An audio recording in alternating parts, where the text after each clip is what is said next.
Hey guys, it's Jess, and I am here to do the first video in my wrap-up series where I talk about the books that I read while I was away. So I'm going to start with the books that I read in June and then just go forward. As you know, I am a library girl. I use the library much more than I buy books because it's just more cost efficient for me. I could just never buy all the books that I want to read in the time that I want to read them. So library just works for me. But as such, most of the books that I read, I do not own. So I'm not going to be able to show you physical copies of them. But I am going to show you the covers and a pretty picture as I talk about them. So you'll still get to see the covers because I know how important covers are. I get like that too. I want to see it. So the first book that I read in June was Mermaid by Carolyn Turgeon. Mermaid is a fairy tale retelling based on the original story of The Little Mermaid by Hans Christian Andersen, which is important to distinguish from the Disney version. And it basically is told from two different points of view, from Mermaid Princess Lena and Princess Margaret. And even though it is a Danish spelling of Margaret, I think that's still how you pronounce it. Anyway, it does follow pretty closely to the original story, but definitely the author, Carolyn Turgeon, still adds plenty in there to make it different from the story and make it unique. And I really enjoyed it. I love stories about mermaids, and it's hard sometimes for me to find one that I really like. I've read a fair amount of them now, and I don't know, for some reason not everybody seems to get that dynamic quite right, but I have to say that I really like this one. And the good news is that mermaids seem to be the paranormal popular trend right now, so there are lots of really good mermaid books that are coming out. I will give you some warning though, this is not a young adult book. There are definitely some scenes. There's one scene I can think of in particular that's much more mature. So for you younger readers out there, this may not be for you quite yet. You may need to wait. I would think 16, probably 16 and up would be the good age range for this book. But I definitely give it a thumbs up. I really enjoyed it. I thought it was really well done. The next book that I read was Amy and Roger's Epic Detour by Morgan Matson. I loved this book. I knew I would because, I mean, everybody loves this book, it seems. But I don't know. I wasn't sure. Sometimes if you get your hopes too far up and you sort of set the bar at a certain place, sometimes some books can disappoint you.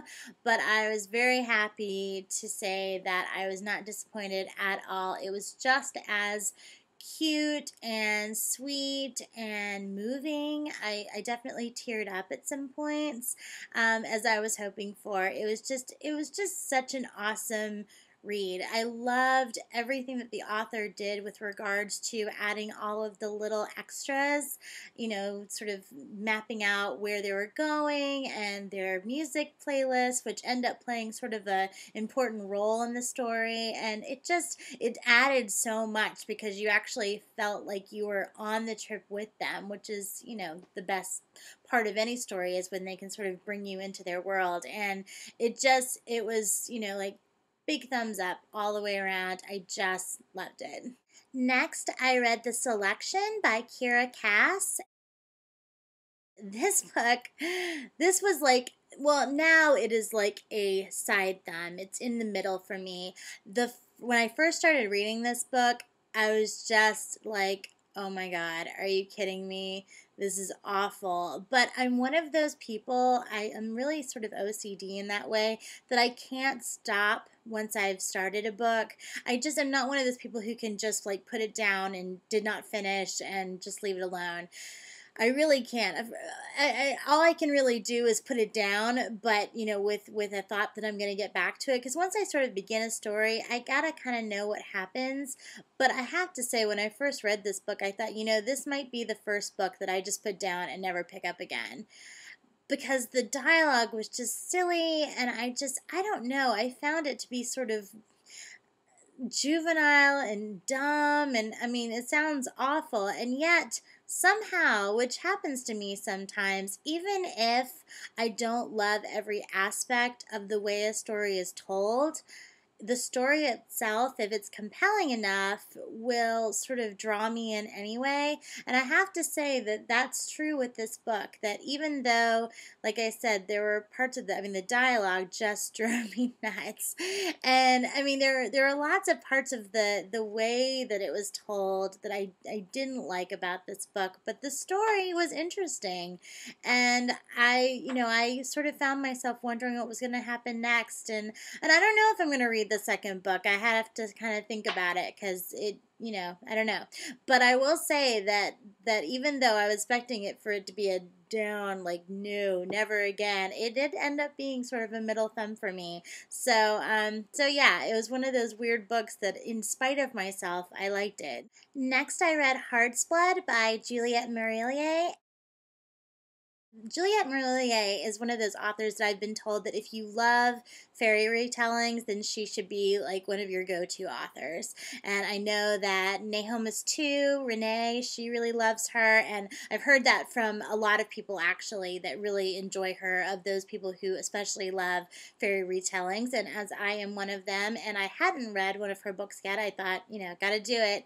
And I'm so glad that I did. This definitely gets a thumbs up as well. This is a retelling of Beauty and the Beast, kind of. I mean, it's sort of in that vein, and it's so sweet and really builds up the relationship, which is so important in romance. And I think, we're all so tired of insta love, because it just isn't very believable, and it just sort of takes the mystery out of the story, because you're like, whatever, yeah, they're in love, whatever. I mean, it's sort of like they tell you they're in love before the story can even go further, so there's nowhere to really go from there. It's just like, well, they're already in love, and there'll be obstacles, but they're in love already. And this story, I felt like it really, I mean, you kind of knew what was going to happen, and yet it was a really enjoyable journey getting there, because the author was so great about really showing you why these two people should be together. And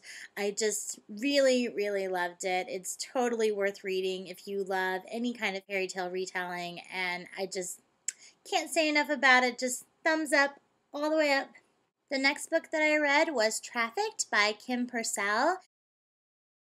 This is a debut for this author, and it was completely unlike any book that I have read before, especially in the young adult genre. This is a story about a girl named Hannah who's from Moldova, and she is brought in illegally into the United States to be a nanny for a family.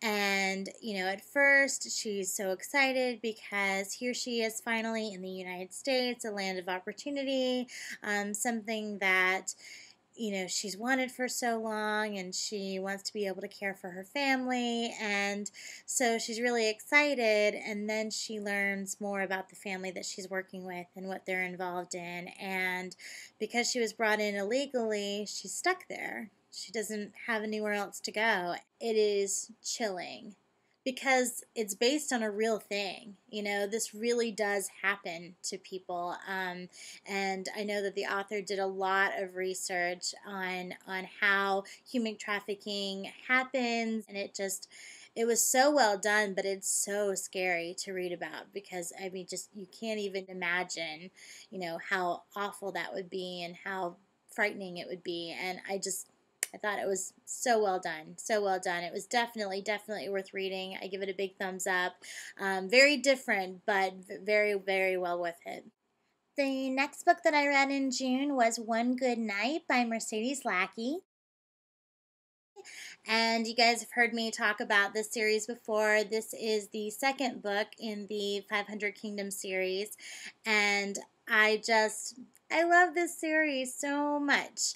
I love everything about the way that this author is able to create this magical world in which all of these fairy tales are happening simultaneously, and it's all sort of threaded together by this entity called the Tradition. And she's just amazing, and the books are so amazing, and the imagination of this person just blows my mind. I can't even, I mean, I have a good imagination, but to be able to create the stories that she does, the characters that she does, it just completely blows me away.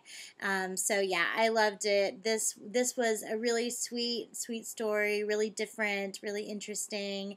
I really connected with the lead character. She was bookish, so readers will connect with her, and yeah.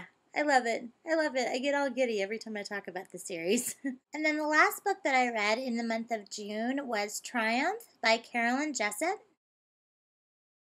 Carolyn Jessup wrote a book before this called Escape, and she escaped from the FLDS, the Fundamental Latter-day Saints religious sect, and she talked about how she was married to a man twice her age when she was very young, and had children with him, and just sort of what the culture is like for that particular religious group, and basically how she was able to escape that life. And it's a very powerful book. I read it a few years ago, and I was really moved by it, and I really was fascinated with her story. So when I heard that she had written a second book, I wanted to check it out as well. And this is sort of basically once she escaped, what happened next? What happened? How did her children adapt? How did she adapt? How did her husband react to her escape?